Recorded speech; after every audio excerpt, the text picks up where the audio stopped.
नमस्कार दोस्तों, आप सभी का लॉ सीखो के दैनिक समाचार विश्लेषण में। तो चलिए आज के आर्टिकल्स देखते हैं। आज का जो हमारा पहला आर्टिकल है निजीकरण प्राइवेटाइजेशन के बारे में है कि जो सरकारी कंपनियां हैं, जो गवर्नमेंट ओन्ड कंपनीज है, क्या उन्हें प्राइवेटाइज कर देना चाहिए।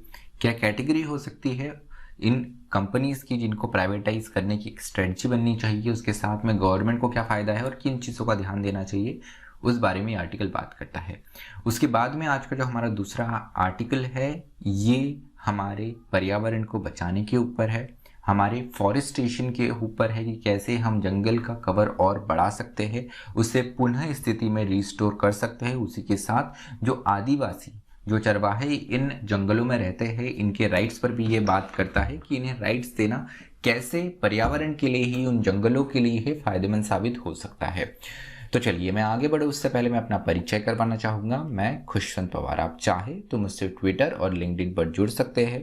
डिस्क्रिप्शन में आपको मेरे हैंडल्स की जानकारी मिल जाएंगी। कोई प्रश्न हो, कोई फीडबैक हो तो वो आप मुझे वहाँ पर साझा कर सकते हैं। तो चलिए आज का MCQ देखते हुए यह है कि कौन सी ऐसी कंट्री है जिन्होंने सेक्सुअल ओरिएंटेशन को डिस्क्रिमिनेशन का बेसिस मानते हुए इसे पूर्णतः प्रोहिबिट, बंद कर दिया है।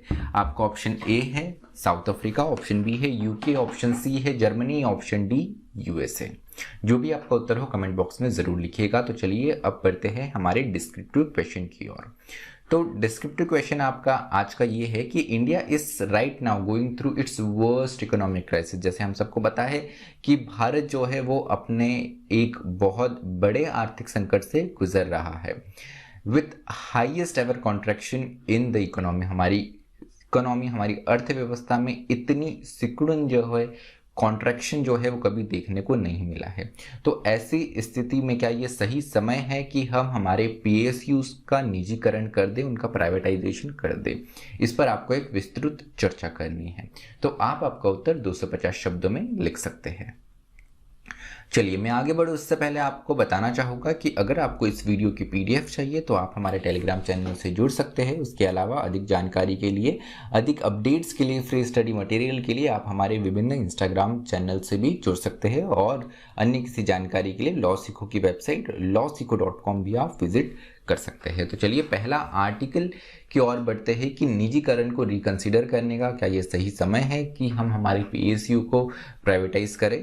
तो ये समाचार में कैसे आया? सबसे पहले अगर हम जाने तो जो पब्लिक सेक्टर की कंपनीज हैं, इनके प्राइवेटाइजेशन का हमको जो ट्रस्ट देखने को मिलता है ये 1991 जब हमने LPG पॉलिसी, लिबरलाइजेशन, ग्लोबलाइजेशन और प्राइवेटाइजेशन की ओर जब हम बढ़े थे, जब हमने इकोनॉमी को ओपन कर दिया था वर्ल्ड के लिए, उस वक्त हमें प्राइवेटाइजेशन स्टार्ट होते हुए दिखता है। तो ये अभी तक ये दौर इसका चालू है। काफ़ी कंपनी जो है वो डिसइन्वेस्ट हो गई है, प्राइवेट हाथों में चली गई है, लेकिन अभी भी कुछ ऐसी कंपनियां हैं जो प्रॉफिट बना रही है, कुछ कंपनी बहुत ज़्यादा सिक है, कुछ फाइनेंशियली सिक है। तो इन सारी चीज़ों के बारे में हम बात करेंगे और क्या इनको निजीकरण करना, इनको निजी हाथों में देना अभी इस समय जब हम हमारे इकोनॉमिक क्राइसिस से गुजर रहे हैं सही होगा क्या। तो अगर हम हमारे पब्लिक सेक्टर इंटरप्राइजेस को देखें तो हम इनको 3 कैटेगरीज में, 3 प्रकार में हम इन्हें विभाजित कर सकते हैं। सबसे पहले सिक इंडस्ट्री वो होती है जो बहुत लंबे समय से घाटा झेल रही हो। वहाँ पर जो उसके इंस्ट्रूमेंट्स है, जो उसकी मशीनरीज है, वो भी काफ़ी पुराने समय की और वो अभी समय के साथ में कदम ताल नहीं मिला सकता है। तो इनके पास में सिक इंडस्ट्रीज जो होती है, इनके पास में जो इनका लैंड होता है ये सबसे बड़ा असेट होता है। तो यहाँ पर जो सबसे बड़ी सिक इंडस्ट्रीज होती है ये वो अगर साधारण शब्दों में अगर हम समझे, सरल शब्दों में अगर हम समझे तो ये वो इंडस्ट्रीज होती है जिन्हें टर्न अराउंड नहीं किया जा सकता, मतलब जिनका काया पलट नहीं की जा सकते क्योंकि इनकी स्थिति बहुत ही ज़्यादा खराब है। तो ऐसी इंडस्ट्री में हमको ज़्यादा ध्यान देना चाहिए इनके लैंड असेट्स की ओर। दूसरी प्रकार की जो कंपनी है जो फाइनेंशियली सिक हो, मतलब जो आर्थिक रूप से मुनाफा नहीं कर पा रही हो, तो यहाँ पर ज़रूरी है ये ध्यान देना कि इन्हें टर्न अराउंड किया जा सकता है, इनकी स्थिति परिवर्तित की जा सकती है, इनकी वैल्यू जो है उसे पुनः रिस्टोर किया जा सकता है थ्रू प्राइवेटाइजेशन और स्ट्रेटेजिक पार्टनरशिप। तो ऐसी कंपनीज की स्थिति में आप ये कर सकते हैं कि गवर्नमेंट अब किसी के साथ पार्टनरशिप करके या उनकी स्टेक्स डिसइन्वेस्ट करके प्राइवेट हाथों में देकर इसे वापस मुनाफे में लेकर आ सकती है। उसके अलावा जो तीसरी प्रकार की कंपनियां हैं ये है प्रॉफिटेबल कंपनियां, मतलब जो प्रॉफिट बना रही है। अब यहाँ पर अगर हम चाइनीज मॉडल को देखें तो चाइनीज मॉडल में हमें देखने को मिलता है, क्या है चाइनीज मॉडल?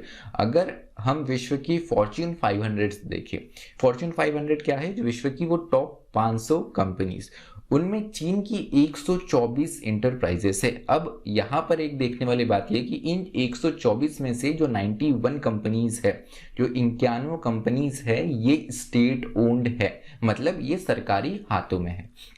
तो यहाँ से हमें पता चलता है कि चाइनीज मॉडल में अगर हम देखें तो इन्होंने पब्लिक सेक्टर और प्राइवेट सेक्टर इंटरप्राइजेस दोनों को बराबर रूप से प्रमोट करा है, और ज़्यादा ध्यान हमें कहीं ना कहीं यहाँ पे पब्लिक सेक्टर पे दिखता है, क्योंकि जो इनकी बिग कंपनीज है 124 में से भी जो 91 कंपनीज है जो फॉर्च्यून 500 में है, ये स्टेट ओन्ड कंपनीज है।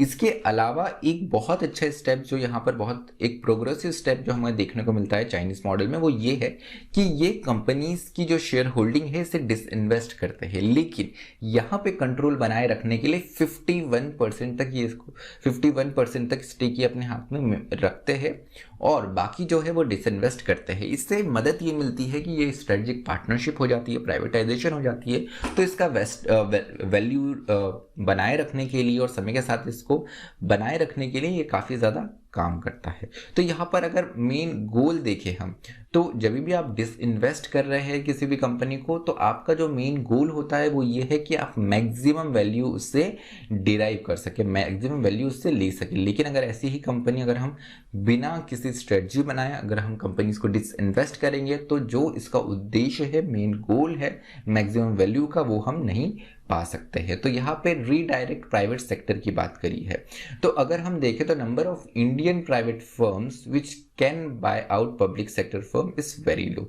भारत में एक स्थिति ये बहुत खराब देखने को मिलती है कि पब्लिक सेक्टर फर्म्स को जो है वो प्राइवेट सेक्टर फर्म्स उतने नहीं खरीदते हैं। ये जो एक टेंडेंसी है खरीदने की पब्लिक सेक्टर फर्म्स को, अपने आप में काफ़ी ज़्यादा कम है।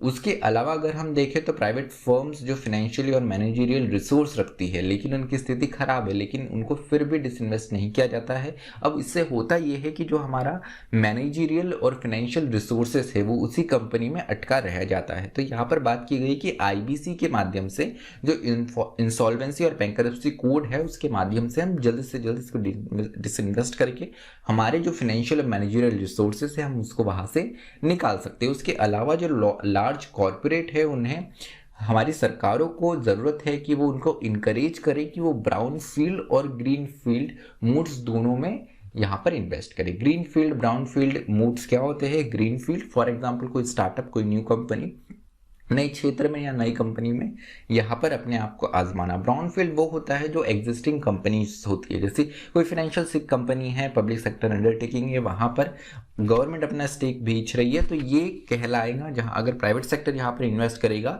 तो ये कहलाएगा brown field mode of investment. उसके अलावा वे फॉरवर्ड क्या बताया गया है वो देख लेते हैं। तो यहाँ पर वे फॉरवर्ड में अगर हम देखें तो कहीं ना कहीं जो पब्लिक इंटरप्राइजेस है ये सोसाइटी को एक बड़े माध्यम से सपोर्ट करता है, जो प्राइवेटाइजेशन में हमें देखने को नहीं मिलता। कोविड की अगर पेंडेमिक की दौर की अगर बात करें तो जितनी भी पब्लिक सेक्टर अंडरटेकिंग है, यहाँ पे गवर्नमेंट के द्वारा सीधे निर्देश दिया गया कि कोविड से निपटने के लिए आप आपके रिसोर्सेज का इस्तेमाल कीजिए। वही हमें प्राइवेटाइजेशन में नहीं देखने को मिलता है। तो कहीं ना कहीं ऐसा भी नहीं होना चाहिए कि हमारे देश में सारी पब्लिक सेक्टर का अंडरटेकिंग जो प्राइवेट हाथों में चले जाए, क्योंकि ज़रूरत के वक्त, इमरजेंसी, आपातकाल के वक्त, जैसे पैंडेमिक में स्थिति देखने को मिली, हमारे पास में जो हमारी पब्लिक सेक्टर अंडरटेकिंग है ये पब्लिक कहीं ना कहीं सोशल वेलफेयर के लिए काफ़ी ज़्यादा काम आती है। चलिए, तो अगर हम देखें हमारे देश में तो कुछ कंपनीज है जैसे Concor, BEML, BPCL, NTPS, power grid, NHPC, NMDC, ONGC, कोल इंडिया, ऑयल इंडिया, ये सारी कंपनी जो इनके अगर शेयर्स के वैल्यूएशन देखें तो पिछले कुछ वक्त में काफ़ी ज़्यादा गिरे हैं। वही अगर हम कुछ कंपनीज को देखें जो पिछले कुछ वर्षों में जिन्हें प्राइवेटाइजेशन किया गया है तो उनके शेयर के वैल्यूज़ में काफ़ी ज़्यादा इजाफा हुआ है। तो कहीं ना कहीं एक ये स्टैंस लेने की ज़रूरत है कि हमको प्राइवेट इन्वेस्टमेंट थोड़ा हमारी जो पब्लिक सेक्टर अंडरटेकिंग्स है उसमें लाना चाहिए, क्योंकि ये आपको वक्त के साथ में जो न्यू टेक्नोलॉजी है, जो न्यू मूड ऑफ रिसोर्सेस है, उससे आपको बनाए रखता है, जोड़े रखता है, और बेस्ट प्रैक्टिसेस जो है वो प्राइवेट सेक्टर से ही कहीं ना कहीं आ सकती है। तो दोनों का इन्वॉल्वमेंट एक बैलेंस के तरीके से काफ़ी ज़्यादा सक्सेसफुल हो सकता है। चलिए दूसरा आर्टिकल की ओर बढ़ते हैं, फॉरेस्ट रिस्टोरेशन के बारे में और कम्युनिटी फॉरेस्ट राइट के बारे में ये बात करता है। तो पीएम मोदी ने यूएन हाई लेवल डायलॉग को एड्रेस करते हुए यहाँ पर डेजर्टिफिकेशन, मरुस्थलीकरण, लैंड डिग्रेडेशन, भूमि क्षरण और ड्रॉट मतलब अकाल, इसको ख़त्म करने के लिए यहाँ पर एड्रेस जो किया था उसमें भारत का जो गोल है कि लैंड डिग्रेडेशन न्यूट्रलिटी, जो हमारा भूमि क्षरण हो रहा है उसको अपने आप में एक न्यूट्रल वे में हम 2030 तक लेकर आ जाएंगे। तो ये अपने आप में काफ़ी ज़्यादा एम्बिशियस प्रोजेक्ट है, लेकिन यहाँ पर बानी ग्रासलैंड जो है उसका उदाहरण दिया गया। बानी ग्रासलैंड गुजरात में है, तो यहाँ पर हाईली डिग्रेडेड लैंड जो इसकी थी उसे रिस्टोर किया जा रहा है। काफ़ी हद तक रिस्टोर हुई है, लेकिन अभी भी ये कार्य जारी है। तो ये किस तरीके से इसे किया जा रहा है, यहाँ पर जो चरवाहे हैं, जो यहाँ के मूल आदिवासी है, चरवाहे हैं मोस्ट ऑफ द ये, तो इनकी मदद से इनकी आजीविका को सपोर्ट करते हुए इनकी आजीविका भी सपोर्ट हो रही है, साथ ही साथ जो फॉरेस्ट है हमारे वो भी पुनः स्थिति में रिस्टोरेशन में आ रहे हैं। तो यहाँ पर जो बानी ग्रासलैंड था उसके क्षरण के पीछे कहीं ना कहीं क्लाइमेट चेंज, जलवायु परिवर्तन था। उसके अलावा प्रोसोपिस जॉलीफ्लोरा ये एक स्पीशीज है जिसके कारण खत्म हो रहे थे ये ग्रासलैंड। तो यहाँ पर इन दोनों के क्लाइमेट चेंज और इस फ्लोरा के दोनों के यहाँ पे होने से कहीं ना कहीं पूरी इकोलॉजी जो है, यूनिक इकोलॉजी जो थी पानी की, वो डिस्ट्रॉय हो रही थी। अब यहाँ पे मालधारीस जो कि एक बानी चरवाहे कम्युनिटीज़ है, जो यहाँ की आदिवासी कम्युनिटी जैसी है जो इस जंगलों में रहती है, इन लोगों ने कहीं ना कहीं यहाँ पे रिस्टोरेशन के लिए काफ़ी ज़्यादा कदम उठाए, क्योंकि ये जो कम्युनिटी है, जो मालधारीस है, इनको पता है कि कौन से ऐसे स्पीसीज है प्लांट्स के जो कि जंगल को ख़त्म करते हैं, जैसे प्रोसोपिस जूलीफ्लोरा।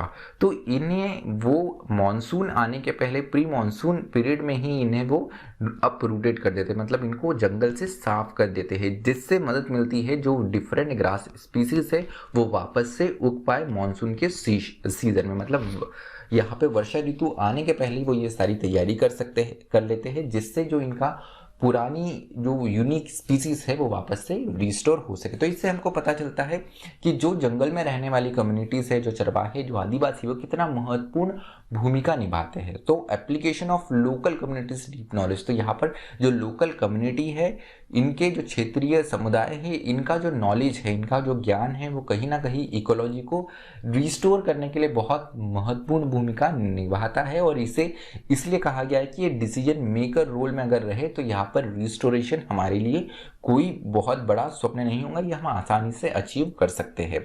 इंडिया में अगर देखें तो फॉरेस्ट राइट एक्ट जो है वो 2006 में यहाँ पर आया, जो कि आदिवासी और जो जंगल में कम्युनिटीज रहती है उनके लिए लाया गया, जिससे इनको जंगल के अधिकार मिल सके। तो फॉरेस्ट रिस्टोरेशन की अगर बात करें तो भारत ने कमिट किया है कि वो 26 million hectare of degraded forest जो है वो 2030 तक वापस रिस्टोर करेगा। बॉर्न प्लेज में ये भारत ने प्रण लिया है। अपने आप में बहुत बड़ा एम्बिशियस प्लान है, लेकिन कहीं ना कहीं जैसे हम बानी का अगर उदाहरण देखें तो इसे भी हम अचीव कर सकते हैं। तो under nationally determined contribution Paris agreement की बात करें तो यहाँ पर कहीं ना कहीं हमने जो कार्बन एमिशन है उसे भी खत्म करने की बात की गई है, जिससे हम 2.5 to 3 बिलियन टन्स जो कार्बन सिंक है वो हम हमारे एडिशनल फॉरेस्ट और ट्री कवर से करेंगे। ये भी तभी हो पाएगा जब हम वापस रिफॉरेस्टेशन करेंगे और साथ ही साथ जो एग्जिस्टिंग जंगल ख़त्म हो चुके हैं उनको बढ़ाएंगे भी और जो एग्जिस्टिंग है उन्हें बचाएंगे भी।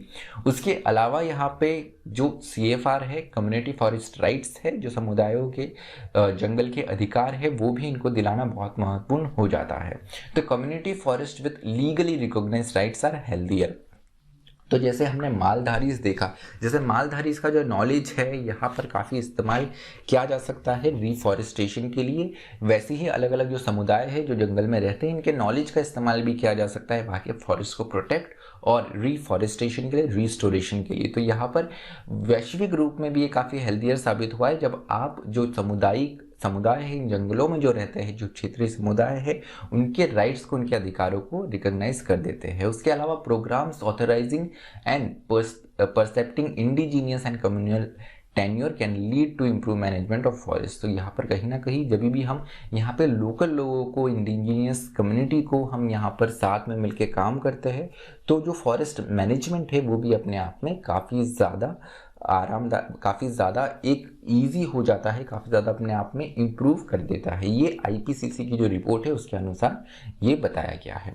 तो अगर हम देखें भारत में अलग अलग राज्यों की स्थिति जहाँ पे फॉरेस्ट राइट के क्लेम किए गए और कितने लोगों को मिला, तो महाराष्ट्र में अगर हम देखें तो केवल 6.2% ही लोग ऐसे, 6.2% ही लोग ऐसे हैं जिनको राइट, जो कम्युनिटी फॉरेस्ट राइट है वो मिले। गुजरात में ये 5.1 है, उड़ीसा में 1.9 है, कर्नाटक में 0.4 है, वही राजस्थान में तो 0.02 है और वही त्रिपुरा में ये और कम 0.01 है। तो ज़रूरत है कि जो राइट्स दिए गए हैं फॉरेस्ट राइट एक्ट में उस पर बहुत रैपिडली हमारी गवर्नमेंट को काम करने की आवश्यकता है। इससे ना केवल जो आदिवासी हैं उनको उनके अधिकार मिलेंगे, साथ ही साथ हमारे पर्यावरण के लिए भी काफ़ी ज़्यादा फायदेमंद ये साबित हो सकता है। तो चलिए आज का विश्लेषण हमारा यही समाप्त होता है। मुझे सुनने के लिए आप सभी का धन्यवाद।